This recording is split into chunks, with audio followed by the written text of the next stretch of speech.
On a vu quelque chose comment dire, on a rigolé quand même. Et ça, Il y a beaucoup à dire, je il y a pense. beaucoup à dire sur le dernier On film. va revenir Sur- aussi sur... Moi, je pense que grâce à ce film-là, on va revenir sur l'état du cinéma. Oh. Moi, oui. Attends, je marque un temps d'arrêt. Non, Tu vas- tant que tu marques un Tu temps vois, d'arrêt, ça c'est encore un je débat. lance le On jingle. ouais, balance le jingle.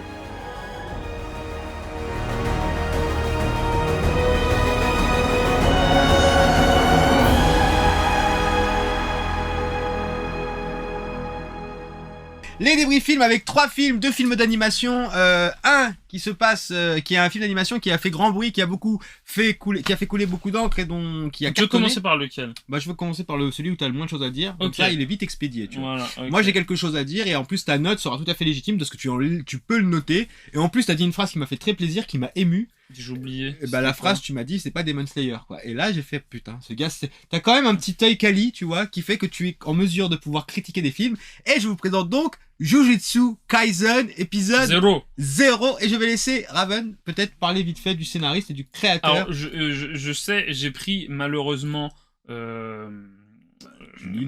Allociné. Et souvent, pour ce genre d'animé, voilà, il n'y a pas grand-chose. Il n'y a que le scénariste. On sait que c'est Song-Woo Park. On va voir ce qu'il a fait si...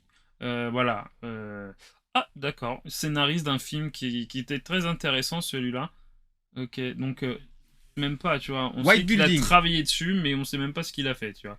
Tu vois ce que je veux dire? Voilà, donc- Alors, il y a marqué un film ou série. Je pense pas que ça soit son seul truc. Je pense pas. Mais faudrait voir la fiche IMDb. Hein, donc, scénariste Hiroshi Seko, d'après l'œuvre de Gege ou GG Akutami, donc le créateur du manga. Enfin, c'est un manga ou un webtoon C'est un manga. C'est un manga. Avant de faire le synopsis, il faut que je vous parle de Jujutsu Kaisen. Jujutsu Kaisen est un animé qui cartonne depuis qu'il est sorti, qui est développé par les studios MAPPA. En tous les cas, c'est eux qui s'occupent de l'animation. De grande qualité. Moi, j'ai regardé l'anime, la saison 1 au mois de janvier de l'année dernière, puisqu'elle n'était pas encore sortie intégralement. J'avais regardé la première moitié du premier arc, et ensuite la seconde moitié. J'ai motivé Raven d'aller le voir. Je lui ai dit, bah, écoute, tu peux aller le voir, il y a écrit 0. Donc, oui, de prime abord... mais il y avait pas que écrit 0, c'était aussi annoncé un film qui se passait avant la série. Avant donc la série. Pour ça. Puisque la série parle d'un événement qui se passe avec un jeune lycéen, et ce jeune lycéen que tu vas montrer là, voilà, ce jeune lycéen. Alors ça c'est le. Ça c'est l'animé. C'est l'animé. Voilà, donc là vous avez les protagonistes de la série et bon bah 3 des protagonistes qui sont présents sur cette affiche ne sont pas du tout dans le film. Donc celui qui reste, celui qui a les yeux bandés, dont j'ai oublié. Alors il y a Kakashi, hein, bien sûr. Alors oui, il appelle Kakashi, mais c'est vrai que c'est une inspiration claire et nette à Kakashi de Naruto. Et là, ça reprend l'histoire de Yuta. Attends, comment il s'appelle? Gojo, c'est pas Gojo. C'est Gojo, tout à fait. C'est ça, Satoru Gojo. C'est Satoru Gojo. J'ai retenu. Hein. Bien joué. Et ça reprend donc l'histoire de Yuta. Alors, faut savoir que pour la petite blague drôle, un jour, un japonais est venu chez Raven, et un japonais natif du Japon, et son prénom, c'était Yuta. Donc, c'est l'histoire de Yuta qui va vivre un trauma dans son enfance.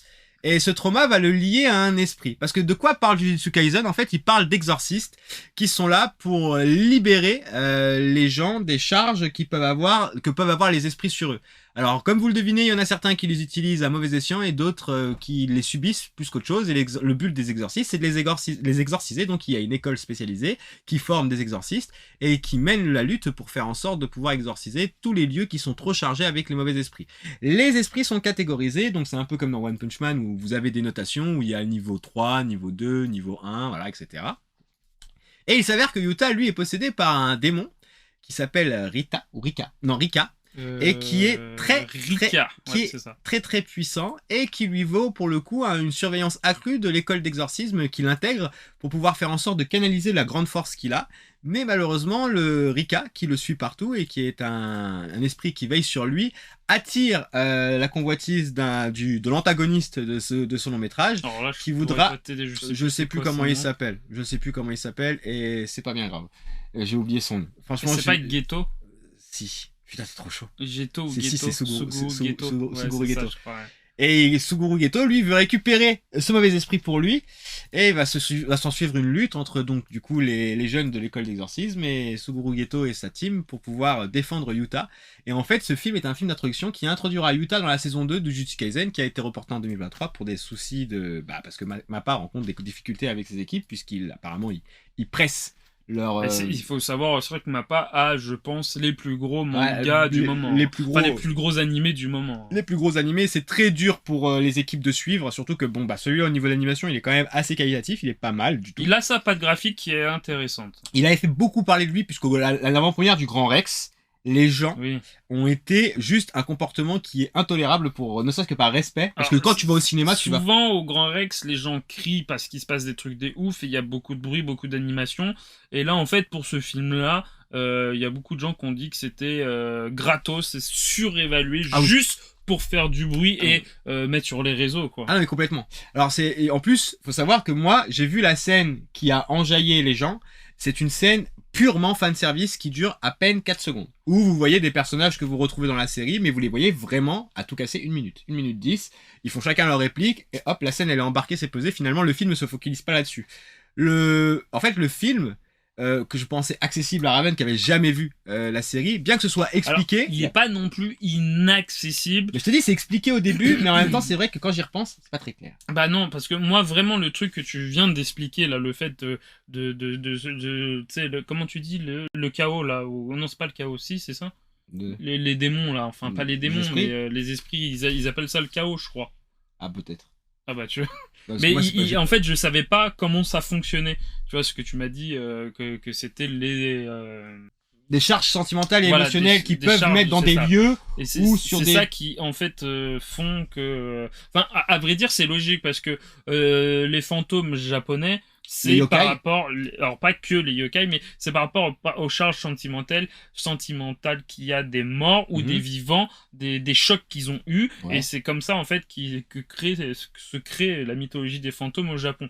Donc, c'est vrai que c'est repris, mais en fait, je trouve, dans l'animé, au début, il passe vraiment très vite, et moi, vous m'avez dit que c'était expliqué, pour moi, c'était même pas expliqué, parce que... Ou alors... C'est expliqué au début, mais en fait, la manière dont c'est amené... Enfin, faut avoir les bases déjà de Jujutsu Kaisen pour tout de suite intégrer ce qu'ils te disent, parce que quand bien même tu les prends au premier degré, il y a énormément d'éléments que t'as pas, et il y a des trucs qui te montrent, et même toi tu te dis, mais ça sert. Mais en fait, c'est vrai que si tu l'as pas vu dans l'anime, en fait, c'est que le film se base sur le fait que les gens qui vont le voir savent dans quel univers ils sont. Oui. Et c'est bien dommage. Et ceux qui sont pas de l'univers ou qui connaissent pas l'univers sont un peu mis en retrait. Donc ils passent vite fait sur des détails, mais il y a plein de trucs où en fait on sait pas comment fonctionne l'univers. En fait, comment fonctionnent les personnages, comment fonctionne justement cette espèce... Alors c'est une école, c'est ça, hein comment fonctionne cette école. Il y a plusieurs écoles d'exorcistes, celle de Gojo est une des écoles Ça, je l'avais un peu deviné. Oui, tu le vois avec les protagonistes. Je l'avais un peu deviné, mais on sait pas comment fonctionne la hiérarchie, tout ça, le machin. Ça, limite, c'est pas important. Ouais, mais en fait, vu que déjà ils expliquent vraiment vite fait, et je suis vraiment passé à côté du concept du démon et tout ça, et des machins, du fait qu'en fait ils peuvent apparemment contrôler les démons, de ce que j'ai compris, je crois. Alors, à part l'exception avec Sukuna dans la série, t'as vu, quand ils rentrent dans la salle de classe, ça fait peur aux autres. Parce que eux ne sont pas liés à des démons. Mais ils ont des objets maudits. Il y a ça, il y a le début où ils rentrent, ça fait peur, mais pour moi, en fait, vu qu'ils ont pas expliqué que c'est pas tout le monde qui peuvent contrôler un démon, pour moi je me dis bah tranquille, c'est-à-dire que on peut contrôler les esprits ou les démons, vas-y machin. Et vu que quand ils rentrent ça fait peur, j'ai pas trop compris pourquoi ils avaient peur. Peut-être que pour moi c'est ils avaient peur parce qu'en fait ils sentaient que le démon qu'il avait était surpuissant, tu vois.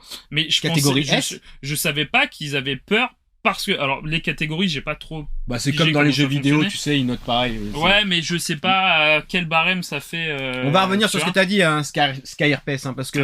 Annabelle 2, déjà, c'est on en discutera. Nul, mais... Faut venir voir des films avec nous, Sky RPS. Non, mais après, je suis d'accord avec lui, je pense qu'il n'y a pas que des avant-premières pour les films d'horreur. Là, c'est quand même... Parce que les films d'horreur, je suis d'accord qu'il y a des adolescents qui crient ou qui font des machins. Là, on a quand même eu des gens qui se sont levés pendant le film, qui se sont mis torse nu. Jujutsu Kaisen, c'était horrible. C'est débile. Enfin, on n'y était pas, mais pour les gens qui étaient là-bas, ça devait être horrible.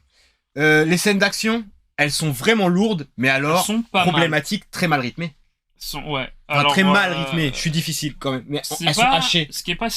Elles sont un peu hachées, mais c'est parce qu'en fait, ils te font monter la tension et que pour moi, c'est pas un film, c'est un OAV. Oui. Et c'est le problème de beaucoup d'OAV. Hein. C'est pas non plus le problème que de Jujutsu Kaisen. C'est le problème de beaucoup d'OAV. C'est un épisode qui est rallongé. Et vu qu'il rallonge, bah, les scènes, il les rallonge. Et là, en fait, on ressent aussi ça. Mais ça m'aurait pas dérangé si, justement, c'est un animé que je regardais. Moi, je pense que le problème, c'est que depuis toujours, ils ont appelé des gros OAV des films. Hein, ils l'ont fait pour Naruto, ils l'ont fait pour d'autres films, d'autres séries animées. Mais le souci, c'est que maintenant, ça commence à être démocratisé. Et que quand les gens voient un animé avec marqué Jujutsu Kaisen le film, ou My Hero Academia le film, ou Demon Slayer le film, et ben pour eux, ils vont voir un film. Sauf que, bah non, en fait. C'est un gros AV qui fait que t'as besoin quand même du background de la série pour pouvoir voir le film. Et là, Jujutsu Kaisen 0, en plus c'est 0, c'est vrai qu'il le vendent la com, c'est comme le un film préquel, hein. avant comme préquel. Et ben, c'est un peu mentir sur ce qu'on va voir parce que il faut avoir un bagage pour voir le film. Tu peux pas arriver, choisir une soirée, ah tiens, je vais aller voir ce film-là, sans rien savoir dessus, quoi. Bah, toi, quand même, je veux dire, sur Demon Slayer, parce que beaucoup de gens... Demon Slayer, j'avais quand même un petit bagage, parce que même si j'ai vu le retake, tu m'avais expliqué des trucs, mais dans le retake, ils expliquent quand même le scénario. Mais moi, je trouve... Alors, encore une fois, je vais défendre ma paroisse. Il y a énormément de gens, et d'ailleurs, j'avais fait même un tweet là-dessus. SkyRPS... il a dit que sur Twitter, c'était horrible quand il a vu les réactions. Ben moi, dis-toi, SkyRPS, j'avais vu énormément de gens, dont des gros tweetos que je vais pas nommer, parce que j'ai pas envie de leur donner ni de visibilité ni d'importance, qui font la comparaison et qui disent Jujutsu Kaisen 0 plus fort que Demon Slayer. Et moi, je dis à un moment donné, les gars, faut vous détendre. Arrêtez de vous dire, bah moi, mon manga, c'est le meilleur, ou ça, j'adore. Tu te détends. Déjà d'une, ça a rien à voir. Et au niveau... ça a toujours été comme ça. De l'intensité, à titre personnel, que j'ai ressenti dans Demon Slayer, notamment à un passage crucial au niveau... Parce que, pour le coup, c'est pas haché. Demon Slayer, l'action, tout est englobé avec les personnages, et tu suis un fil, c'est peut-être linéaire. Pour le coup, encore une fois, ils inventent rien. Bon, on va parler d'originalité hier, il y a rien à inventer. Mais dans Jujutsu Kaisen non plus, ils inventent rien. Bah, non. C'est plein de références et plein de cris à des trucs que j'ai déjà vus. Deux événements superposés l'un à l'autre pour conclure ton film, et que ces deux événements-là, il y en a un qui m'intéressait plus que l'autre, tu vois. Bah, déjà d'une, moi je trouve que c'est pas pareil, parce que Demon Slayer finit vraiment la saison 1. A clos la saison 1. Oui. Tu vois. Même si c'est pas non plus une fin d'arc. C'est même dans la saison 2 d'ailleurs. C'est la saison 2 qui a été coupée. C'est pas non plus une fin d'arc vraiment genre ouais c'est la fin, c'est bon, tu peux ne pas regarder la suite si tu veux. C'est une fin ouverte, mais dans Jujutsu Kaisen, c'est un film en fait qui sert à incorporer un personnage, on va dire c'est un hors-série qui sert à te raconter un personnage que tu vas voir dans la saison 2. Donc en fait, le film ne se finit pas vraiment. Et en fait, t'as pas vraiment l'univers si t'as pas regardé la saison 1, mais il faut que tu regardes la saison 2 pour savoir la suite de ce film-là, tu vois ce que je veux dire ? C'est pour ça que j'appelle ça plus un OAV qu'un film, en fait. Voilà, mais je pense qu'on va pas en dire plus. Moi, j'ai bien aimé, mais un peu déçu par rapport à tout le bruit qu'il y avait autour, tous les gens qui sont... Mais ça reste un très bon animé, hein, et encore une fois, je suis très content de voir qu'il cartonne au cinéma, parce que finalement, le fait que des Demon Slayer ou des Jujutsu Kaisen aient un gros succès au cinéma, amènera du coup ce genre à se démocratiser et à être de plus en plus présent dans les salles obscures, et donc peut-être que il y a eu My Hero Academia aussi, peut-être qu'on sera... Oui, il y a eu les deux films. Il y a eu Dragon Ball Super. Dragon Ball Super, les deux films My Hero Academia qui sont sortis, je crois que le 3 n'est pas... Ah non, c'est le 2 et le 3 qui est apparu au cinéma, mais pas le premier My Hero Academia. Ouais. Et il y a un nouveau Dragon Ball Super qui va sortir, et ce qui est cool et intéressant, c'est que maintenant on peut avoir, le fait qu'il cartonne font qu'on aura cette proposition là au niveau cinématographique, et ça c'est bien. C'est cool. C'est le seul truc. Par contre, pour les notes, moi je vais lui mettre un 3 sur 5. Ah moi ça va être dur, ça va être 2 parce que mettons 2, ça me fait pour une fois tu mets une note, parce que je connaissais pas l'univers, donc j'ai pas compris grand chose, je me suis un petit peu fait chier quand même, et à vrai dire le film ne m'a pas donné envie de continuer dans cet univers. Ouais, et honnêtement, bon, la prochaine fois, je pense que si je devais te montrer, voilà, on garderait ça. Ça reste, si vous êtes fan de l'univers Jujutsu Kaisen, voyez-le. De toute façon, vous avez besoin de ça pour savoir comment va être introduit ce personnage dans la saison 2. Mais c'est, même si l'animation est cool, des fois, après, j'ai aimé quand même la relation, le personnage que tu ne connaissais pas qui est amené dans ce film-là avec son démon qu'on voit derrière. Ah oui, c'est cool. Ce traitement de personnage-là avec son démon, le traitement de la relation entre lui et le démon est vraiment très non, intéressant. la relation entre lui et le démon, pour moi, c'est l'un des points forts du film. Tout ce qui est autour, j'ai trouvé ça un peu chiant, en fait. Moi, c'est pas forcément chiant, mais ouais, en fait, si t'as pas les acquis, je pense tu rentres pas dedans. Ça a joué. Oui. Et bon, c'est vraiment un film pour les fans. Donc 3 sur 5 pour moi, parce que ça reste quand même une proposition honnête. Mais on est loin de la masterclass annoncée par beaucoup. Après, moi, je trouve que ma note n'est pas légitime parce que je ne suis pas le public. Tu as aimé Demon Slayer, ta note est légitime, je veux rien savoir. Enfin bon, voilà. Tu es apte. Tu es complètement apte. Film d'animation numéro 2 qu'on a vu avec Raven, que Raven a dans sa... Ah, il y a même pas de... Oh, il y a pas... Ouais, c'est triste, donc je vais quand même... on va... Vous voyez pas, mais c'est ça. Injustice. Il n'y a pas d'affiche sur Allociné, mais l'affiche du film, c'est ceci. Voilà, on va vous mettre la petite affiche. Hop là. C'est l'adaptation du jeu. En vidéo. fait, Injustice était un jeu vidéo. Ça s'est décliné après en comics. Et là, c'est l'adaptation animée de Warner Bros. Voilà. De l'histoire de Injustice. Donc, c'est de Matt Peters. Donc, je ne sais pas ce qu'il a fait. On va aller voir ce qu'il a fait. Donc, il a fait Justice League Dark Apocalypse, Lego DC Shazam, DC Scooby-Doo. Scooby-Doo, le Clash de Sammy, et DC Lego DC, Super-Héros, Justice League, Gotham City, Breakout. Il a fait que des trucs un peu jeune public. Mais il a fait Apocalypse War que tu n'as pas 2020, vu, mais qui est intéressant. Depuis 2020, il tourne autour des trucs un peu plus adultes. Alors, il n'y a pas de scénariste Le scénariste, c'est Ernie Adbreaker, donc pareil, je ne sais pas ce qu'il a fait non plus. Je pense que ouais, voilà. Donc, ce qui est intéressant, voilà, encore, il a travaillé sur Apocalypse War avec lui, Batman Hush. On a vu et débrief filmé. C'est ça. Teen Titan, Judas Contact qui est intéressant. Nico on Sword Light, je ne connais pas. Je ne connais pas du tout. Donc voilà. Puis bon, après, ça, c'est les doubleurs voix originales habituelles, on va dire. Des films d'ici, il n'y a pas la VF, c'est dommage. La VF, on va dire, je crois, si je me trompe pas, c'est les doubleurs habituels des dessins animés d'ici, ouais. Et alors Injustice, ça raconte quoi? Alors en fait, ça raconte l'histoire de la Justice League, mais plus précisément le rapport qu'il y a entre Batman et Superman, puisque Superman et Batman, donc vous savez que Superman vit à Metropolis, Batman vit à Gotham City. Mais Batman est de visite à Metropolis, puisque un des antagonistes... Il y a un événement qui fait que la Justice League est réunie. Voilà, qui fait que la Justice League est réunie. Et Superman va tomber dans un piège qui sera tendu par un des... Je veux pas dire qui c'est. Alors, on peut dire, mais après, le problème c'est que le jeu vidéo a très bien marché. Il y a eu un 2 en fait. Si vous avez joué au jeu vidéo, vous savez. Et les comics, pareil, il y a eu 3 saisons, je crois, de comics. Parce que c'était vraiment en mode saison qu'ils ont fait. Ça a cartonné. Injustice, ça a cartonné, vraiment. Donc c'est pour ça qu'ils ont sorti le film d'animation. Et l'antagoniste qui va faire un piège à Superman va l'amener à changer la vision qu'il a de son action en tant que super-héros. Et il va y avoir une sorte de conflit, un peu à la Civil War dans les comics, où deux visions vont s'affronter. Vous avez la vision d'un côté de Batman, qui pense que le super-héros est là pour aider la justice, mais pas pour la rendre.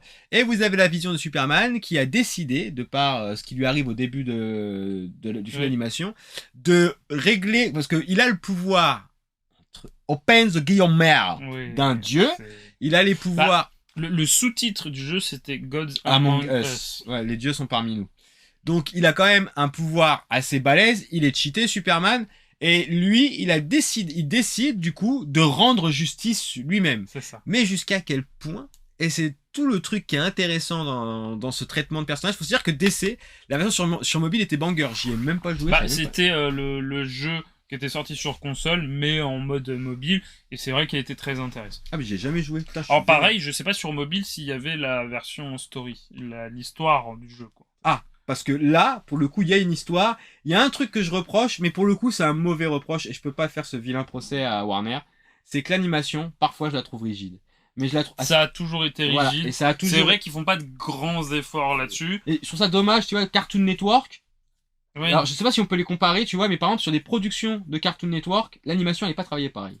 Ouais. C'est toujours une animation un petit peu rigide ou qui rappelle la série Batman, un petit peu améliorée quand même. Mais celle de la nouvelle série qu'on a parlé hier, elle est moins rigide. Tu vois ce que je veux dire? Oui, non, ils sont capables. Après, elle est pas rigide comme celle des années 90, ah non, rien à voir. Hein, bien sûr. Mais il y a quand même, regardez, vous voyez quand même que là, il y a une patte qui est différente. Et sur certains films, ils changent un peu de patte parce que il y a des réalisateurs et des artistes différents dessus. Hein. Ils sortent, je crois, 2 à 3 films par an d'ici.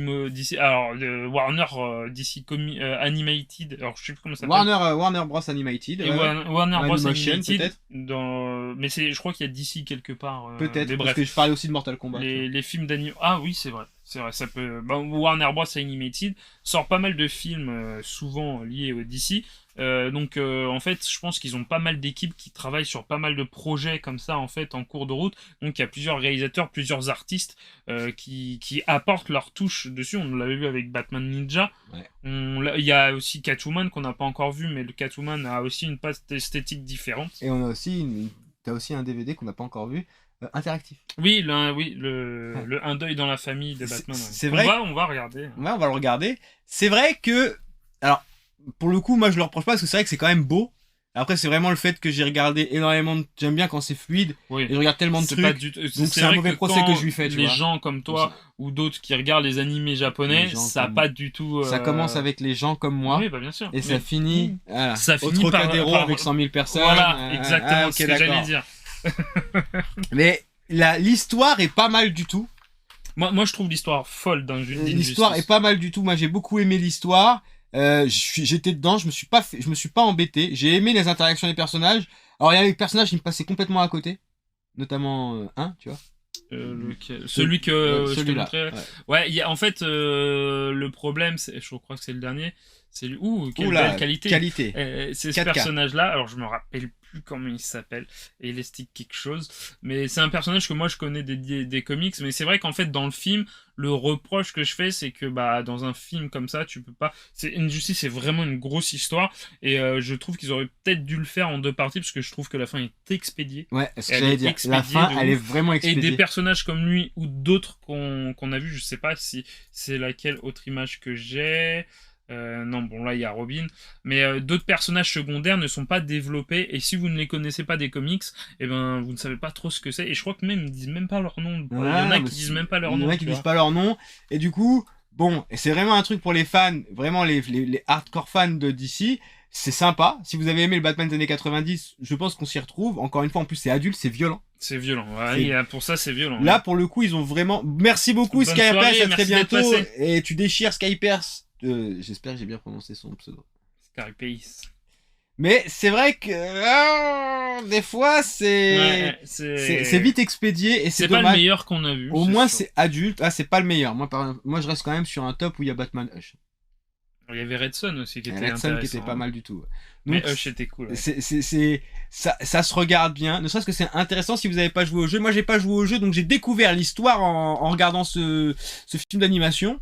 C'est correct. Moi j'avais joué au jeu, j'avais joué au mode histoire, et moi ce qui m'avait choqué, c'était justement l'histoire qu'il y a dans le film qu'on va pas vous spoiler, et c'est que c'était un jeu de combat en mode Mortal Kombat et tout ça, tu vois. Et en fait quand ils ont mis le mode histoire, on commence le mode histoire, on fait ah ouais. Donc en fait c'est un truc bossé, tu vois. Ouais, quand même. Vraiment c'est un truc bossé avec un scénario qui va jusqu'au bout et tout. Et c'était assez choc quand même. Ah, tu vois. Oui. Ça restait dans le truc du délire Mortal Kombat quand même, hein, on va dire. Et après, bon j'ai pas lu les comics, mais pareil apparemment les comics sont fous. Hein. J'avais parlé avec quelqu'un qui suivait les comics et que je crois que c'est vraiment il y avait 3 ou 4 saisons et que vraiment il disait c'est un truc de dingue. Hein. L'histoire est folle. Hein. Le perso de Red Son c'était cool. Ah oui non mais Red Son c'était lourd. Hein. Non il y a vraiment des trucs qui sont pas mal chez DC Animated et là chez Warner Animated on n'arrête pas de le dire que eux au moins leurs films. Voilà les films ils s'en sortent plus ou moins bien. Le dernier Batman nous fait mentir mais on va dire que les productions en règle générale de DC sont pas très marquantes quand on va aime dire l'univers. Que le DC Universe qu'ils ont voulu faire comme Marvel a un peu échoué. Même sur les bandes dessinées, ils sont sur du reboot, ils revoient les timelines. Ça a toujours été comme ça. Bon. Chez Marvel comme DC. Bon, en tous les cas, sur les films d'animation, ça reste assez solide. Souvent. Et c'est disponible en DVD d'ailleurs, vous ne le trouverez sur aucune plateforme, peut-être sur la plateforme de Warner. Warner on a parlé hier. Où je pense que vous pouvez parfois le voir. Je sais qu'il passe des films sur Toonami. Donc pareil, c'est une plateforme payante mais pas très chère. Sur Toonami en fait, il part. D'ailleurs, il y a la série Batman, toutes les séries Batman. Celle que tu kiffes aussi, qui est sortie vers le 2002, enfin 2004. voilà, 2004, et l'ancienne avec les nouvelles. Et ils passent des films parfois, et parfois ils passent des films, et je crois que Toonami c'est 2€ par mois, je crois. Oh, ça et va. vous aviez Adult Swim avec, hein, donc... Ah ouais? Ouais, c'est un 2€ par mois, t'as Toonami et Adult Swim. Ouais, c'est 2€ et quelques, il y a Toonami et Adult Swim, ouais. Non. Ouais, franchement. Sur Adult Swim, vous avez Rick et Morty. Si ce gars-là vous donne... Et Primal. Et Primal, bien sûr. Si ce gars-là vous donne pas des bons plans. Donc, moi, je lui mets la note de 3 sur 5. Pareil que le film d'avant. Moi, j'avais envie de mettre un peu moins, mais c'est vrai que j'ai mis 2 à Jujutsu Kaisen, donc je vais mettre 3 pour pas être méchant, mais moi, j'ai l'impression que comme pour Kininjo, que moi j'ai vu, mais que tu n'as pas vu, c'est pas très grave, j'ai l'impression que on a fait un film Injustice pour faire un film Injustice. Parce que les BD ont marché, parce que le jeu a marché. Mais qu'au final, après c'est légitime de penser comme ça. Ça va pas plus loin, tu vois. En fait, il n'y a pas de proposition, c'est un truc banal. Tu peux mettre 2, hein. Tu sais, parce que pour le coup, tu te bases pas sur la... Parce que vu que tout est différent... 2... Tu trouverais que c'est sévère, toi, par rapport à la proposition? C'est assez sévère quand même. C'est quand même intéressant. Et moi, en fait, j'aime bien la patte graphique qu'ils ont amené dedans. Et il est cool le film, j'ai bien aimé. Il est énervé. Mais connaissant l'histoire originale, je trouve que c'est assez sommaire et assez. Moi, c'est vraiment la fin expédiée en 2 coups de cuillère à peau. Et l'animation, et pour le coup, c'est vraiment subjectif. Donc tu vois, c'est là-dessus que ça pêche un peu.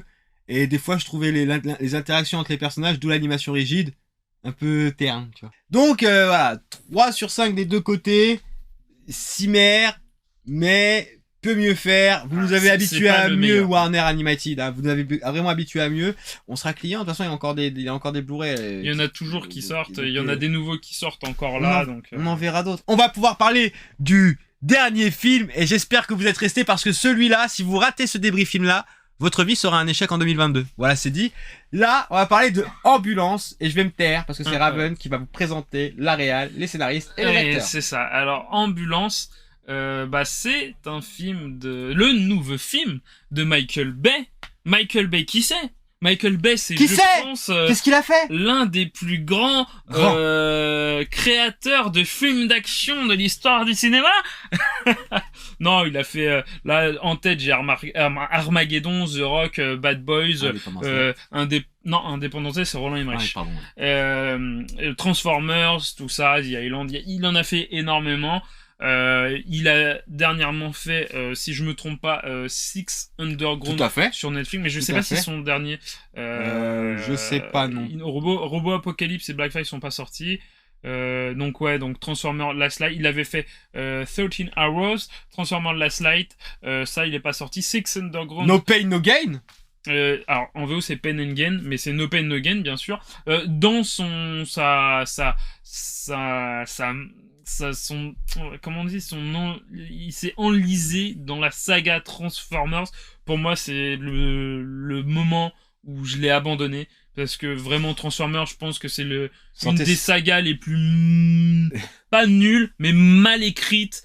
Et pas bien de... C'est un fan de Transformers qui parle. Ouais, de Transformers du dessin animé, mais j'admets que le dessin animé, le Transformers, c'est adapté d'un jouet, donc ça, c'est pas non plus le truc summum, mais les films, c'est une catastrophe sans nom, quoi. Donc, bref, on en reviendra, mais bon, voilà, nouveau film de Michael Bay, scénarisé par Chris Fedak sur une idée de Loris Much Peterson et Andreas Peterson. Pourquoi? Parce que c'est un remake d'un film. Alors attends, ils sont danois. C'est un remake d'un film danois. Voilà, que je n'ai pas vu mais qui est disponible sur Netflix si vous voulez le voir. Et que je regarderai pour voir la comparaison, même si je pense qu'il n'y aura rien à voir entre les deux films. Au casting, on a Jack Gyllenhaal, Yahya... Ouais, c'est Yahya Abdul-Mateen II, Eiza Gonzalez, Gareth Dillahunt, Keir... Oui, c'est ça, c'est vrai. Keir O'Donnell, Jackson White, Cedric Sanders, Colin Woodell et bien d'autres encore. Donc voilà, je te laisse peut-être... Pitcher le film. Ambulance, qu'est-ce que c'est? Nous avons Jack Gyllenhaal et... Alors j'aimerais bien reprendre leur nom, je crois que c'est Dan. Pardon. Dan et... Je te mets ça... Dan... Il y a Dan et il y a... Voilà, Dan et Will. Dan et Will sont des frères, donc Jack Gyllenhaal et Yahya Abdul-Mateen II sont des frères, donc je pense que Yahya a été adopté par le père de Jack Gyllenhaal. Ça y est, c'est dit dans le film. T'as dormi ou quoi? Non, je l'ai vu qu'il était adopté, je pense que tout le monde l'a vu. Et donc, Will est un rescapé... Enfin, il a fait la guerre d'Irak, il a défendu son pays, mais quand il revient aux États-Unis, c'est compliqué pour lui d'avoir des sous pour l'opération de sa femme, qui est une opération expérimentale et qui coûte excessivement cher. Il se tourne du coup vers son frère Dan, Dan qui est une sorte de malfrat, hein, pas une sorte, c'est un malfrat. Hein. C'est un malfrat en fait et de père en fils parce que le père de Dan était un gros malfrat, était un des plus gros gangsters de Los Angeles, de casse de banque et tout ça. Et il se tourne vers lui et il lui dit bah ça tombe bien que t'arrives là frérot parce que je comptais faire un cambriolage clé en main tout frais dans la bouche, tu vois, y a plus qu'à. Et j'ai besoin de quelqu'un de solide. Alors finalement, Will cède, alors qu'il avait promis à sa femme qu'il arrêterait de fricoter avec son frère Dan. Et ils vont tous les deux faire un cambriolage de banque qui se passe selon un plan qui est bien rodé par Dan au départ, mais qui, comme tous les cambriolages que vous verrez au cinéma, le casse, à un moment donné, dérape. Et ce qui dérape, c'est qu'un policier qui est amoureux d'une guichetière décide de prendre son courage à deux mains et d'aller l'accoster. Et comme par hasard, au moment où il décide de rentrer dans la banque, qui est en train de, parce qu'ils font un truc quand même où c'est pas trop criant, ils sont pas avec des cagoules en train de crier, ils essayent de faire un truc plan un peu rodé, maîtrisé où le flic rentre dans la banque, il pense pouvoir parler à la guichetière, puis le flic se rend compte que la guichetière finalement elle est sous le joug des armes de gens qui la menacent pour pouvoir vider le coffre. 32 millions de dollars sont à la clé. Et là, bah, le policier est le problème dans l'équation parce que pendant un échauffourée entre Will et Dan, il va être gravement blessé et il va falloir se sauver de la banque puisque dès qu'ils savent que leur collègue est dans la banque, les autres policiers encerclent la banque et là c'est plus possible de sortir. Sauf que Will et Dan vont voir qu'il y a une ambulance où il y a une infirmière et un ambulancier. Une infirmière qui s'appelle Cam, qui est la troisième personne sur la fiche. Troisième personne sur la fiche. Donc Cam et son ambulancier, eux, vont rentrer dans la banque parce qu'ils disent il y a des blessés, faut y aller, etc. Donc ils rentrent. En fait, ils savent qu'il y a un flic blessé parce que ils écoutent à la radio. Ils écoutent à la radio et donc ils doivent aller sauver la personne qui est gravement blessée. Et là, ils rentrent dans la banque, ils récupèrent le policier blessé, mais Will et Dan en profitent pour mettre l'ambulancier dehors, prendre les commandes de l'ambulance et en profiter comme couverture pour sortir du barrage de police. Et c'est là que le film démarre pleinement. Course-poursuite dans Los Angeles. Pour moi, le film a démarré avant, hein, quand même. Alors, attends. Bon, on y revient. C'est trop chaud. Une course-poursuite dans Los Angeles avec Will au volant, Dan, Cam et le policier blessé. Policier qui a eu un rôle très facile parce qu'à part 3 ou 4 remarques, bah, il fait pas, Si, au début, il doit draguer la meuf et tout. Ouais, mais c'est pas... Et du coup, vous allez Alors, le film, il est rythmé de ouf. C'est-à-dire que déjà, et ça je vais dire, le film a commencé et Will est au téléphone. C'est une scène, allez, 10 plans. Sans mentir. Et j'exagérerai pas si je dis pas que Michael Bay n'a pas fait une quarantaine. Il y en a vraiment, sur les 2-3 premières minutes, il y en a tout le temps. Il faut savoir qu'il y a moins de plans que dans Transformers. Et tu sais combien de plans là alors, je pourrais pas te redire, mais en fait, j'ai écouté un podcast qui disait qu'en fait, il a moins abusé que dans Transformers. Merde. Et après, c'est vrai que dans Transformers, il y a énormément de plans, mais le truc dans Transformers, c'est que on voit rien dans l'action pour moi dans Transformers. Hein. Ah non. Et là, le film se lance. Enfin, même le film, comme il dit, il est lancé. De toute façon, le film, je vous avouerai qu'on regarde les premières minutes, t'es tout de suite dedans. Oui, parce qu'en fait, c'est de la caméra portée, donc c'est proche des acteurs, et ça, c'est vraiment dans les moments où il se passe pas grand-chose enfin, c'est pas il se passe pas grand-chose, c'est que c'est des conversations, mais où la tension monte. Et en fait, il a fait monter comment ? Par la réalisation, avec ces caméras portées qui accompagnent les acteurs. En fait. Oui. Et tout est objet pour filmer en contre-plongée, en haut. Il a découvert les drones caméras. Alors, il n'a pas découvert les drones caméras parce qu'il les utilisait déjà. C'est juste qu'il a trouvé une utilité aux drones caméras. D'accord. Et ça, je pense que c'est très peu vu dans le cinéma en général et dans le cinéma d'action. Et l'utilité qu'il fait des drones est magnifique. Ah oui, purée, c'est incroyable. Adjectif magnifique. Ah, c'est magnifique. Il y a des plans qui m'ont fait kiffer dans le film. Ah, parce que toi, t'as beaucoup... Ah, il y a des plans qui... Il y a des... Alors, comme vous voyez sur l'affiche, alors là aussi, parce que le film est en IMAX, et voilà... Ça aurait été énorme. Je spoil, je vais aller le revoir en IMAX. C'est obligé. Il faut que je voie ce film en IMAX. Petite anecdote, vous voyez la date qui est affichée sur cette affiche ou pas ? In Theatre, April 8. Ouais. Le film n'est pas encore sorti aux États-Unis. On l'a eu en avant-première. On a eu en avant-première en Europe. Il est sorti en France là, il n'est pas encore sorti aux États-Unis. KDX, y a pas. KDX, je sais pas. Je en sais qu'il y a IMAX. 4DX. Il y a Dolby Atmos 4D, IMAX, mais 4DX, je sais pas. Ce film-là en 4DX vaut clairement le coup. Il y a moyen. Ce film-là en 4DX, vraiment, il vaut le coup. Je pense que c'est du même level que Mad Max. Ah oui, moi, et même un chouille plus. Parce que réellement. C'est rythmé. C'est du Michael Bay. C'est du Michael Bay, clairement. Et comme je vous l'ai dit, Ambulance, il y a LA surligné parce que ça se passe au Los Angeles. Et il filme très très bien Los Angeles parce qu'il adore cette ville. Et il la filme très bien. Il y a vraiment des plans, on va dire, contemplatifs, si on peut dire. Ah oui, c'est ça. Contemplatif à la Michael Bay, qui filme des buildings, des fresques, des tags et tout ça, des lieux, des rues, tout ça, où il n'y a pas le personnage, c'est juste des transitions entre deux scènes, où il filme des passages de LA qui est magnifique, qui est génial, et justement il filme des buildings pour montrer la hauteur, la grandeur des buildings. Il les filme au drone avec un renversement de drone incroyable, où on monte et hop, il redescend comme ça, et ça continue, ça va sur la courte poursuite. C'est magnifique, c'est incroyable.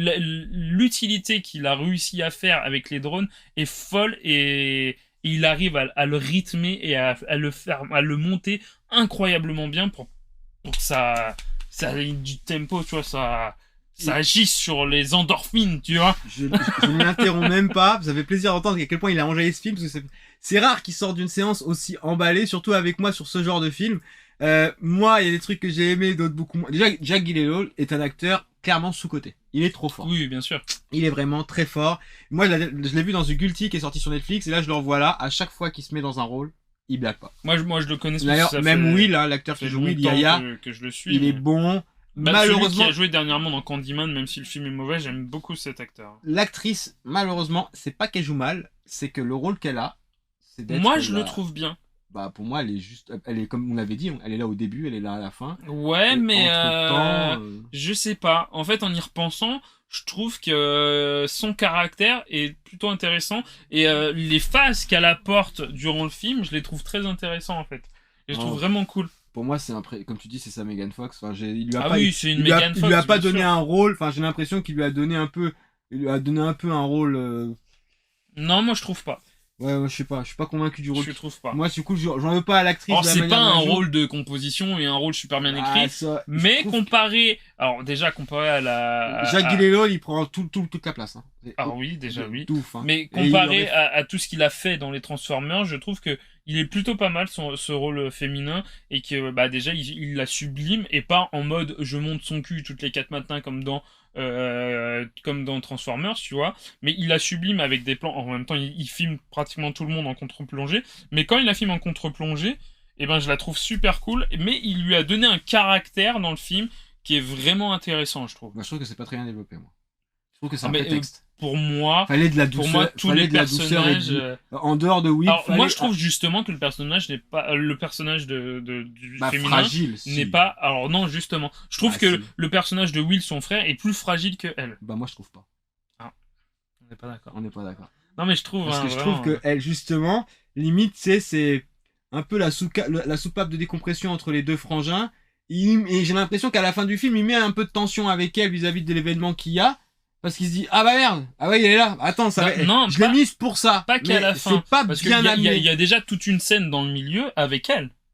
Oui, mais enfin. Ouais, qui est vraiment cool. La scène, elle est drôle. Ah, elle est super drôle, elle est géniale. Il y a une scène, on peut pas vous la raconter. On peut pas. Clairement, on peut pas vous la dire. Aller voir ce film pour découvrir cette scène. Il y a un moment donné, quand je vous dis que Michael Bay, il en a rien à foutre. Mais lui, au moins, il prend des raccourcis scénaristiques, et c'est tellement assumé à l'écran. Ouais, mais que ça nous dérange pas. C'est simple. Comme tu dis, c'est pas. Alors, je trouve pas c'est des raccourcis scénaristiques. C'est juste très simple, mais c'est tellement bien amené. Non, mais attends. Et tellement bien mis en scène que ça passe trop bien. Quand il réfléchit à ça, quand il le met, il se dit pas, ah putain, il faut une tension. Ouais, mais t'as vu ton personnage, il est écrit comme ça. Bien. Ouais, mais c'est quand tu regardes. Bah si, tu parce sais que ça n'existe pas. Par rapport à ce qu'il amène, alors oui, ça oui, mais par rapport à la construction du personnage féminin qu'il amène au début, quand elle a la conversation avec son collègue dans l'ambulance, de l'ambulance, et ça fait écho à cette scène-là. Oui, mais pour le coup, c'est ce que je te dis, c'est qu'en fait, c'est pour moi, elle est complètement désamorcée. Dès que j'ai vu où ça partait, je rigole, tu vois. Comment ça? Dès que je vois l'ordinateur et tout, l'autre il monte, tu fais ça comme ça. Ah oui, tu peux rigoler. Oui, mais du coup, c'est-à-dire que toute la tension que t'as en regardant le film, la course-poursuite, ouais, what the fuck, ouais, j'ai pas pour ce flingue, mais non, lui, ça part en couille, tu vois, il y a ça, trop ouf. Et quand il y a ça, tu sais, il joue sur tellement de plans pour pouvoir rallonger le temps. Il y a l'effet Olivier Tom, tu sais. C'est ce que je t'ai dit. Et là, il y a l'effet Olivier Tom. Pour ceux qui connaissent pas l'effet Olivier Tom, c'est quand tu vois du haut qui sont devant la surface d'opération et quand tu vois le plan, il y a 4 épisodes où ils sont en train de traverser un terrain. Mais là, c'est ça, c'est le temps. C'est qu'en fait, ils sont dans l'ambulance qui est envahie à pleine balle, mais pour cette scène-là, ils doivent ralentir. Donc en fait, l'ambulance ralentit. Mais du coup, ils dynamisent ce qui se passe à l'intérieur de l'ambulance parce qu'il faut relancer. Là-dessus, c'est très bien géré. Mais quand je vois le truc, c'est même pas que je trouve ça, je dis, oh là là, je fais purée. Est-ce qu'il y aurait pas eu une autre solution pour faire en sorte que ce personnage existe plus que par ce biais-là, tu vois? Et est-ce que c'est pas un feignant? De par son génie. Eh ben, moi, j'ai vu c'est comme un élève, il me rend une copie, et je vois que sa copie, il a appris sa leçon, mais je vois, il s'est pas trop foulé, et des fois, il a pris des... Je trouve pas, moi. Moi, je suis un peu le prof de maths qui est pas content qu'il ait pas développé la formule. Moi, je trouve pas. Moi, je pense que... Alors, peut-être que c'est une facilité, mais c'est en tout cas une facilité qu'il arrive à gérer et qu'il sait gérer par rapport à son style de réalisation, parce que pour moi, tout le film est un exercice de style. Hein. C'est le fond, parce que souvent, on va pas se le cacher, les films de Michael Bay, le fond, il passe en second plan. Hein. Bah là aussi. Et là, pour moi, c'est encore un exercice de style qui est réussi extrêmement bien, qui est même mieux que ce qu'il avait amené dans Six Underground qu'on avait débriefé. Je crois que c'était le premier film. Le premier débriefing qu'on a fait, c'était un film de Michael Bay. C'était Six Underground sur Netflix.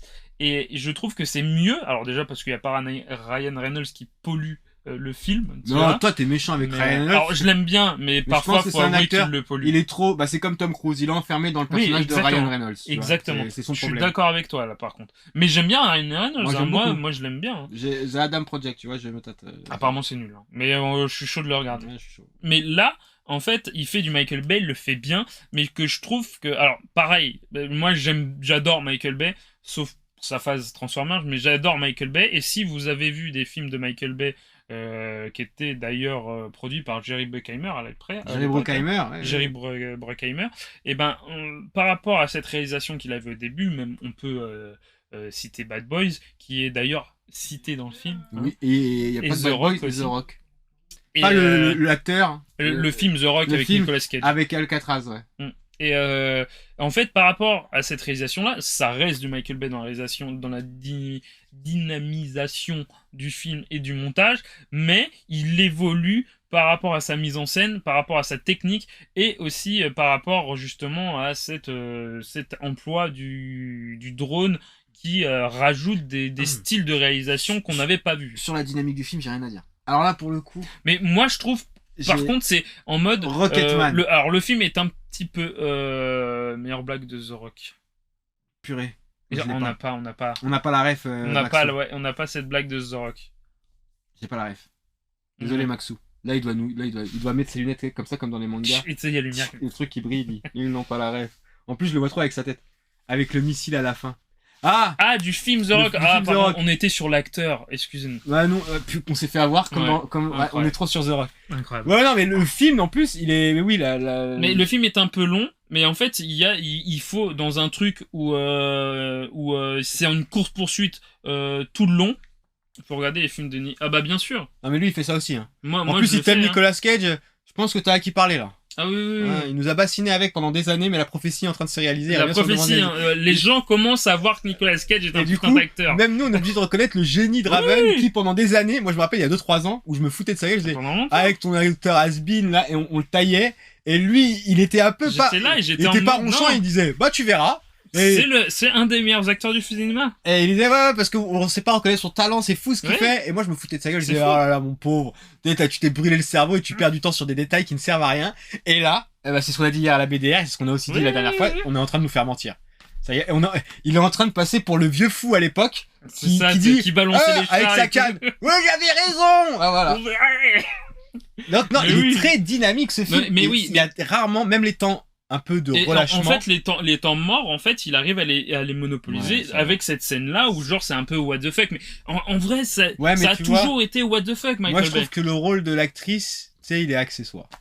Clairement. Alors, je trouve pas. Pour moi, il est pas parfait. Il est accessoire. Tu ne mettais pas l'actrice. Ah non. Ah non, je te le dis, moi. Moi, je te peux pas le dis. dire ça. Et c'est même pas de la faute de l'actrice. Il y a des trucs vraiment intéressants. C'est pas du tout de la faute de l'actrice. Pour moi, c'est de la faute du réal et des équipes artistiques qui sont derrière. Moi, je suis pas d'accord. Ah si. Moi, je pense que c'est pas un personnage enfin si, c'est presque un personnage principal du film parce que déjà elle est là pendant tout le long du film, même si pour toi elle ne fait rien. Non, c'est pas qu'elle ne fait rien. Elle est utile dans le film. C'est pas qu'elle est inutile, mais à un moment donné, tu sais, des fois, j'ai l'impression que c'est un prétexte et qu'il faut lui trouver une excuse pour exister, tu vois. Je suis pas d'accord. Parce qu'elle est tout le temps. Alors, je me doute que quand t'as un pétard qui est calé sur toi, attends, pique ton ambulance. Parce que tu me parles de cet effet de logique là. Bon, bah, parle-moi pas non plus de l'effet de logique qui se passe après quand l'ambulance est ralentie. Si! Bah non! Et tu vois. Pour Michael Bay, c'est logique. C'est ça. Dans Michael Bay, ça passe. Dans cette timeline là, ça passe. Mais je trouve que du coup, il y a un truc, tu vois, ou même à la fin, ce qui se passe entre Cam et l'autre personnage, que je vais pas dire si je prends une spoiler. C'est facile, tu sais, limite, elle fait le truc, tu vois, hop, c'est mis, c'est machin. Oui, non, mais... C'est facile. Tu sais, Michael Bay s'est dit, allez, t'es venu là pour faire ça, et ça, casse-toi. Et alors, en plus, le plan, enfin bref. Non, moi, je trouve pas, parce que si tu pars de ça, ça veut dire que les autres personnages, le personnage de Will, du frère, c'est pareil. Ah non, pas du tout. Bah si. Bah non. Parce que au final, c'est un prétexte. Il y a un enjeu avec lui qui n'est pas un enjeu psychologique, mais qui est un enjeu familial. Tandis qu'avec elle, l'enjeu, il est purement psychologique sur la manière qu'elle a de se percevoir dans son travail. Oui, mais c'est comme ça que ça commence. Oui, bien sûr, mais il y a un enjeu, il y a un impact avec un enjeu entre elle et un des frères. Oui. Voire même les deux frères. Alors, avec les deux, elle interagit, mais est-ce que c'est... Alors, tu vois, j'ai eu du mal à déceler si c'est ça qui l'amène à évoluer, parce qu'il y a une évolution de ce personnage dans le film, à la fin. Alors, je pense que oui. Et du coup, j'ai pas tout saisi, tu vois, là-dessus, au niveau du rapport entre les personnages. Des fois, j'ai l'impression que Michael Bay, il y va au chausse-pied, et il s'en bat les steaks, parce que c'est pas des fois, il y va au chausse-pied. Mais non, parce que pour sa réal, moi, je pense qu'ils doivent faire chier ses monteurs. J'aimerais pas être le monteur de Michael Bay. Il fait chier ses monteurs et il fait chier ses cadreurs, parce que Michael Bay, c'est quelqu'un qui réalise énormément. Il tourne beaucoup et très vite. Tout le temps. Et ça se voit. Alors, on l'a pas dit, mais, alors, il y a plein de plans, il y a beaucoup de caméras, je pense, mais il y a surtout beaucoup de faux raccords. Énormément. Mais, la dynamique du film et le montage fait qu'on passe outre. Et le fait il y en a quand même un qui est énorme, parce que moi, je les vois jamais les faux raccords. Et quand celui-là, je l'ai vu, je dis, là, il y a faux raccords. Et il m'a fait, il y en a plein. Alors, par contre, on adore. C'est le festival. Alors, la casse de Los Angeles, elle a dû être heureuse. Je ne sais pas combien il y a de carambolages. Alors, je sais pas c'est quoi la marque des voitures, mais c'est des voitures qui coûtent une blinde. Ah, c'est des voitures rutilantes. Et alors, un petit caillou sur la route, et c'est parti pour te faire un triple loop backflip retourné sur le capot. Le moment extraordinaire. où l'ambulance rentre dans une carrière, et que, tu sais, c'est un grand truc plat et tout, et il tourne, il y a des flics qui suivent, et là, il y a vraiment comme si un petit petite butte, la voiture vole. Honnêtement, la butte a fait ça, tu vois. La voiture, elle décolle. Mais putain, mais c'est ça qu'on veut. Par contre, c'est ça tout est exagéré. Hein. C'est-à-dire, Michael Bay, lui, il grossit. Hein. Il en a rien à foutre. Et c'est son style, d'ailleurs. C'est ça qu'on veut, putain. C'est ça qu'on veut. Et c'est rarement. Alors, il faut savoir que déjà que moi, comme je te l'avais dit, dans le cinéma, la proposition du cinéma en ce moment, il y a très peu de films d'action réussis à gros budget. Donc, on peut parler des Liam Neeson qui sont quand même un peu des films d'action mais qui sont petit budget. Il va falloir bien parler de Liam Neeson. Non mais là je parle des films, c'est des petits budgets. Par rapport à ça, c'est des petits budgets qui sortent un peu dans l'indifférence, tu vois. Nous, on y va parce qu'on kiffe Liam Neeson, mais je pense que si on regarde les entrées des films de Liam Neeson ces dernières années au cinéma, ça doit pas être fou. Là, on parle du Michael Bay, on parle de l'entertainement de films d'action au cinéma, tu vois. Casse ta gueule, bienvenue. Et c'est rare de voir ça, c'est rare de voir un film qui a une jouissance aussi folle. Ah non, ça oui. Et qui, dans sa réalisation, même si au niveau construction de personnages, c'est pas c'est plus ça, tu vois. Mais dans sa réalisation et sa technique, essaye des trucs de mise en scène. Tu vois ce qu'on disait quand tu me dis, tu vois, on a eu ce débat-là, tu m'énerves, j'ai envie de t'en coller une. Pourquoi? Non mais parce que quand je te dis qu'à un moment donné, faut prendre les films pour ce qu'ils sont quand on va au cinéma. Alors je dis pas que t'es pas d'accord avec moi, mais il y a des fois tu me dis, mais tu peux pas aimer ça, mais ça t'arrive, c'est fait avec le cul. Combien de fois? Attends, laisse-moi terminer. Éric Zemmour. Les gars, j'ai allé au troquet. Écoute-moi bien. T'as vu Will Smith? Tu vas voir. Moi, je vais être Chris Rock. Écoute-moi bien. C'est parce que en fait, ce film-là, si je vais lui mettre une bonne note, parce qu'on va revenir après aux notes, c'est parce que je savais qu'en allant voir. Déjà, tu me dis film de Michael Bay. J'ai vu le pitch. J'ai dit, ok, d'accord. Donc mon cerveau, je l'ai pris. je l'ai jeté sur le siège en avant. J'en avais rien à foutre. Et c'est parce que j'en avais rien à foutre de tous les petits trucs que je souligne, tu vois, de chiant. Parce que ça, j'ai réfléchi après coup. Mais sur le moment, y a juste eu peut-être un petit moment de creux, mais très léger. Mais je me suis quand même... Oui, ça oui. Par contre, je suis d'accord. Combien de fois j'étais à côté de toi, on rigolait, on disait, oh là là, c'est n'importe quoi. C'était génial, et c'est ça qui est cool. Et c'est que pour le coup, le film, quand bien même, il y a des ressorts scénaristiques au niveau de l'acting qui, je trouve, ça pêche un peu. Bah, au niveau de la réal et de la dynamique qu'il met dans son film, c'est pour ça que je regrette qu'on l'ait pas vu en 4DX. C'est vraiment, tu prends 2 heures, c'est 2 heures de... Ça y va à toute patate. Et encore une fois, Jacques Gyllenhaal, mais il est trop chaud. Moi, je trouve que tous les acteurs, et même la meuf, tout ça, tous les acteurs dedans... Pour moi, pas tous. Sont... Si, moi aussi. Vraiment, les 2 frères, et le plus, c'est Jacques Gyllenhaal. Pour moi, ce gars-là... Alors oui.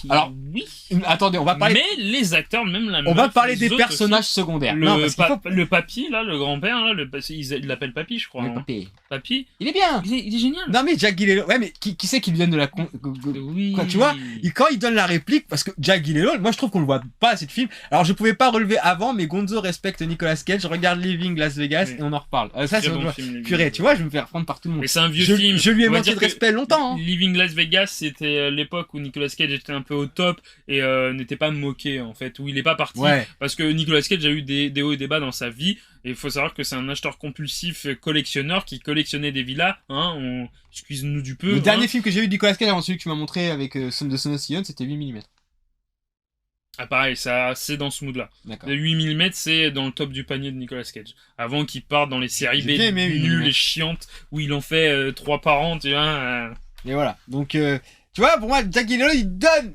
tu vois, il donne tout. Mais moi, je trouve que son frère aussi... Et bah, je pense que t'aurais pas eu... Parce que, ah oui, les personnages secondaires. Il faut savoir que Michael Bay, dans le film, et ça, c'est extraordinaire.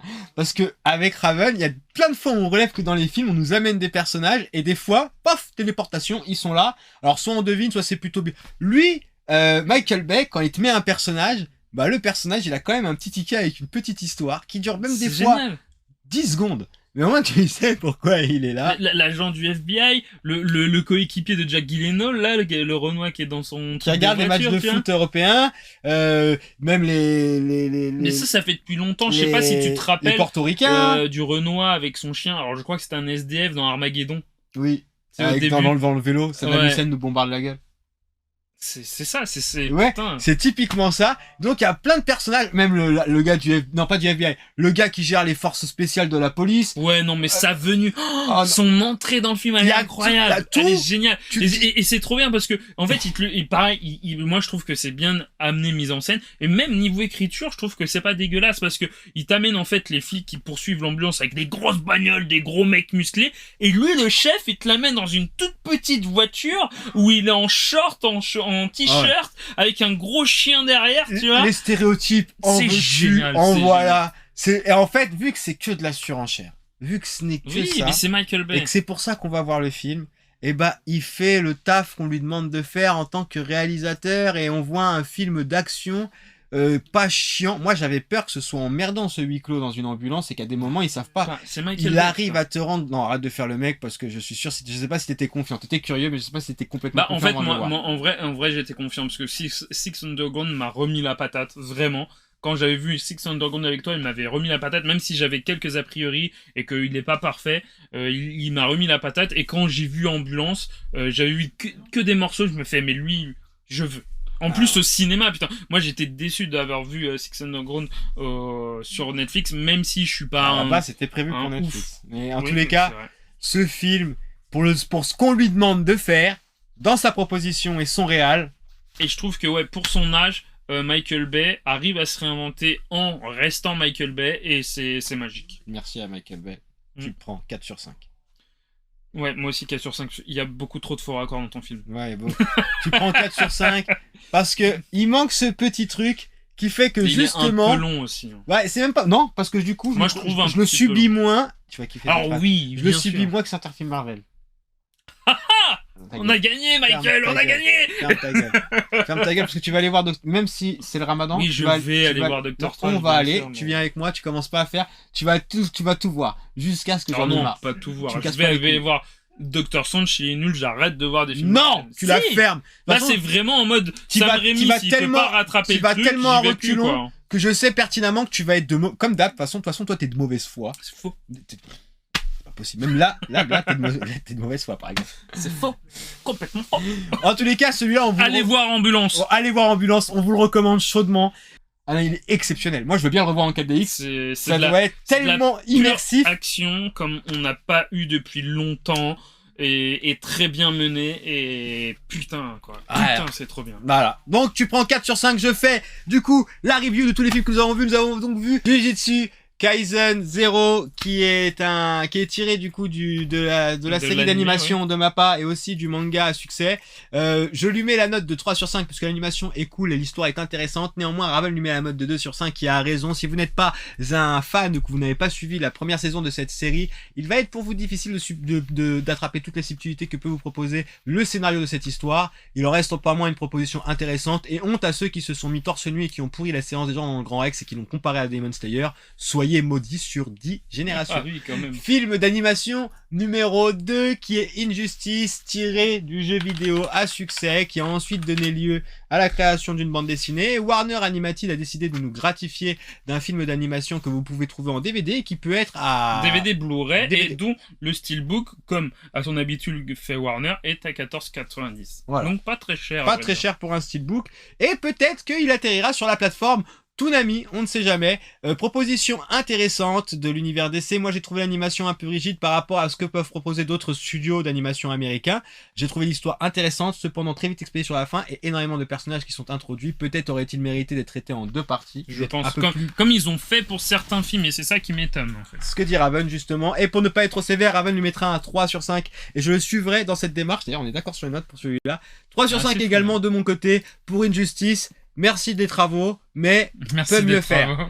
Et ensuite, film numéro 2, Ambulance de Michael Bay, qui est à l'heure actuelle au cinéma avec Jake Gyllenhaal, avec Yahya Abdul-Mateen 2, Eiza Gonzalez et plein d'autres acteurs où vous avez suivre donc des braqueurs qui prennent une ambulance à ne surtout pas reproduire dans les rues de Paris parce qu'il y a que des embouteillages. Intéressant qui disait que ambulance c'est quand t'as 5 étoiles dans GTA. Oui, mais j'ai pensé à GTA en regardant le film.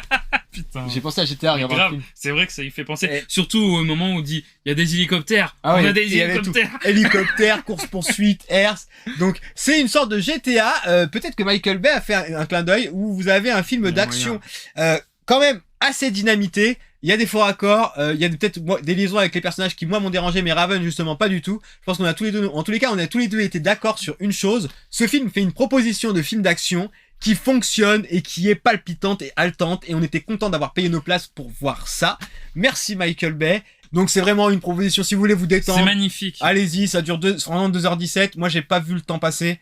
Et clairement, ça fait plaisir de poser ses fesses, de pas avoir un multiverse à gérer, etc. Là, t'y vas, c'est du one shot. Tu regardes, tu prends pas, mais en tous les cas, pendant 2 heures, ne cherche pas de subtilité, il y en a pas. Scénario qui tient sur un ticket de caisse, mais regarde les personnages, c'est pépite. Mais efficace. Jake Gyllenhaal, simple mais efficace. Très fort. Simple mais efficace, c'est 4 sur 5 des deux côtés, vraiment ça c'est la recommandation du jour, notre coup de cœur. On vous remercie aussi tous et toutes d'être passés sur le live de la BDR TV, de nous avoir fait des petits messages, Maxou. Surtout n'oubliez pas que d'ici à ce que vous reveniez sur notre chaîne, il est important de casser des réalités. On vous dit à bientôt sur la BDR TV. Allez, bonne soirée.